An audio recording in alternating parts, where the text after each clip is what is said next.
My name is Ryan Smith. I'm here with the latest Fireball Sports Podcast.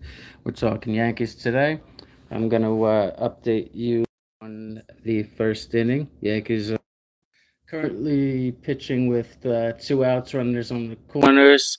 Heel has thrown 51 pitches. They need at the first batter out. Put a few on and ended up needing 31 pitches to get out of the first inning, but he did, and the Yankees followed it up, getting their leadoff man Verdugo on base with a Judge. I'm sorry, Soto followed him up, and he struck out, and Judge. And here's the odd thing: he wasn't unintentionally walked. They did pitch to him. The count ran full. They gave him one pitch that was good to hit. He kind of chased one, and the four balls, they were all out of the strike zone. It's almost like just like how we had said, it's a new way of pitching or intentionally walking people with no outs, no one on. It's never been done. Well, they just pitched to him in a way that they didn't intentionally walk him, but they didn't give him anything to hit either. So, one out. You have Judge on first, Verdugo on second. They had Austin Wells follow today, giving Giancarlo Stanton a rest. Judge is in the DH spot. Actually, Torres and LeMahieu will also have a rest. You have Oswaldo Cabrera in the second base spot, and Ben Rice playing third. And they have the run eventually driven in with two outs after Austin Wells makes out a cleanup. Anthony Volpe drills to left field and a double, getting Judge to third and scoring Verdugo. And the Yankees ended up getting two runs.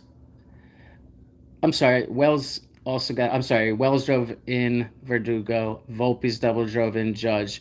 And the last out was made by Chaz Chisholm Jr. Today, I like actually that they have the combination. Chaz is batting sixth, and Volpe is right next to him in the batting order. I had mentioned the last podcast. I think it's a good way to go. Having the two of them, just the potential that they get on the bases together. They showed you Sunday against the Blue Jays what they could do with the double steal and the Trent Grisham and DJ LeMahieu very easy RBIs. One was a infield fielder's choice ground out. One was a very shallow sac fly. No matter what, these guys are scoring when they're on third. So it's exciting to get them on the base paths at the same time. So the thing I predicted definitely was not implemented like I thought, with Volpe moving to 9 and Chisholm leading off. They kept Verdugo in that leadoff spot, but they did put them next to each other. Also, Michael Kay reported in his pregame, he talked to Aaron Boone and asked him about the possibility to deal with the intentional walk of Aaron Judge, that issue, by just simply swapping him and Soto. That's also something that I suggested, and Boone said he's not going to rule it out. However, until that becomes an actual issue, instead of an outlier that happened in a game that he hit a home run and a game that he got a hit, until that becomes an approach that's being taken on a more consistent basis by more than one team, we're not going to act like it's an issue. We're going to keep playing, see what happens, and deal with it as we go. As for the Yankees, resting Torres and LeMahieu and Stanton today is interesting. Stanton looks like he needed a rest. He wasn't hitting the ball well. And I really think that Boone just wants to give other guys some at-bats. He has Verdugo in left, Grisham in center, and Soto in right. Judge the DH. Like I said, Rice at first, Oswaldo Cabrera second, Volpe playing short, and Chisholm at third, with Wells at the catcher spot.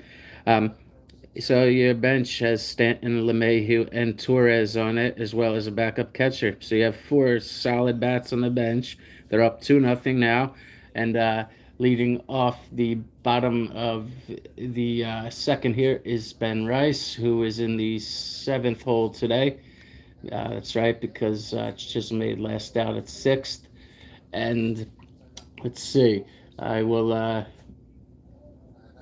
Rice just struck out, so we're gonna have Davis Daniel here going through two and a third with two earned runs, and he's gonna have Oswaldo Cabrera to pitch to, and in the number nine hole will be Grisham. So the Yankees do have some speed. Like I did suggest Volpe and Chisholm next to each other at 9 and 1. Well, instead, Grissom, who has some speed and isn't afraid to take a walk, he's at 9, and you lead off, you have Verdugo, and the speed is in a different spot. So I like what Boone's did. Let's see if it works. Cabrera, it's a shame he didn't get more of a shot. Um, he actually kind of carried their team in April there. He was one of the top three bats. So hopefully he can get hot and they find a way to work him into the lineup. Boone is definitely making it clear that they need, as a first way to solve the issue with Judge being intentionally walked, they need somebody to hit, somebody to get hot. Somebody that they can count on to be a consistent power threat. Stanton's gonna get that power back. He's coming back from injury. They're slowly working him in, and just like Cole's gonna come back to be the ace that they hired. Oh, speaking of power, and Cabrera, and there you got it. See, that's why I go live. Cabrera has just went way deep to right field, solo home run. That's his seventh of the year. Yankees are up 3-0 now. I'm guessing this is gonna spark a visit to the mound. It went 360 feet, was 100.6 miles an hour off the bat. So now through two and a third and eight batters, the Yankees have 4 hits and 3 runs, with the ninth batter Trent Grissom coming up to. I'm sorry, for Dugo coming up to the plate. Cabrera must have been in the 9 hole. There you go. So the Yankees are at the top of the order again, and just like I said, it's a shame that Cabrera didn't get the chance. Look at that. So I'm going to sign off now. I'll check back in with you. But if you need an example of why I'm the one that you want covering, check the lineup, check my last podcast and see what I said, and check out that live prediction. All right, over and out, guys. Stay critical, stay safe.